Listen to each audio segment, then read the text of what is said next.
Hey, I decided I'm gonna quit my finance job. Oh, cool! You're finally doing it. You're going into private equity, right? No. Oh, so you're getting your MBA? No. Oh, then, what are you gonna do? Yeah, I'm gonna do this UX bootcamp thing. I think it's for about like 12 weeks or so, and afterwards, I'm gonna see if I could become a UX designer. Yeah, cool. Yeah, I heard of that. Hey, you're gonna make the change now? Okay. That's a big change. You sure about that? Can you even make money doing that? What? Why?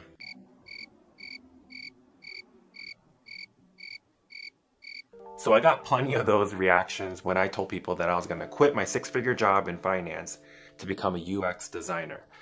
And I don't blame them. I mean, it's completely understandable because on the surface, it just doesn't seem like there's a connection between the two. If anything, it just kind of seems like I just really hated my job and I just wanted an escape of sorts.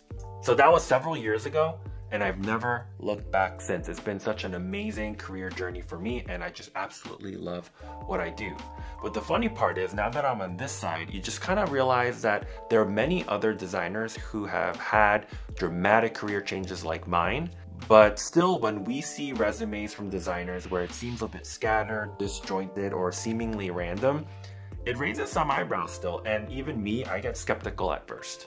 The reason is there's really two things going on here. Number one is becoming a UX designer is a bit trendy right now. And with bootcamp programs and certificate programs having so many graduates each year, actually every 3 months or so, it ends up becoming a numbers game. And because those programs are typically not very selective, hiring managers and recruiters have to be selective. The other thing that's going on is that because it's such a numbers game, there are plenty of people who didn't really take the time to think through if UX design is truly right for them.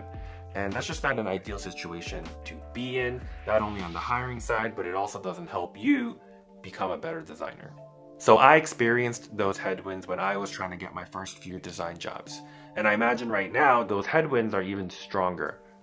So after struggling to get callbacks for interviews, I realized I needed to change it up. So I got some inspiration from designers who were ahead of me at the time, and I changed up one major thing about my resume that really helped me. I stopped using bullets to highlight my accomplishments. But hang on, wait, I know, it sounds a little weird, but let me explain. So using bullets to highlight your accomplishments on your resume is a very typical way to write a resume. There's nothing inherently wrong about it. You know, it's where you use your bullets to highlight how, awesome you were, or how much money you made the company, or maybe how much money you saved the company.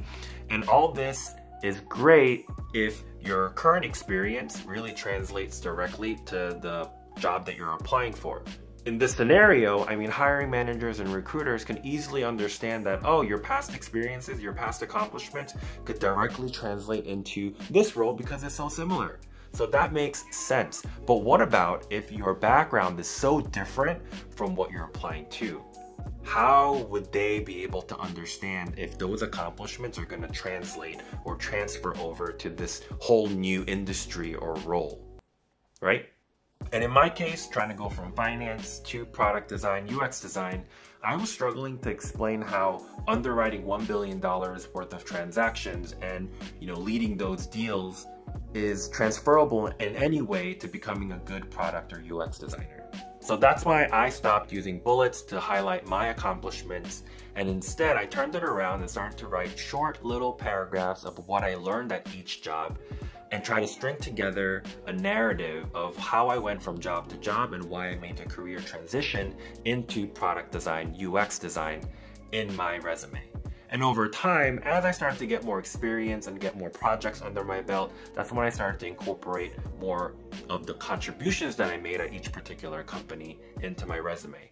So I experienced 4 benefits of doing my resume this way. First is, early on, I just didn't have accomplishments to really talk about. So by switching it and talking about what I learned, I just had way more to talk about, and also it demonstrated my potential as a designer. So number 2 is that it's way easier to highlight your transferable skills this way.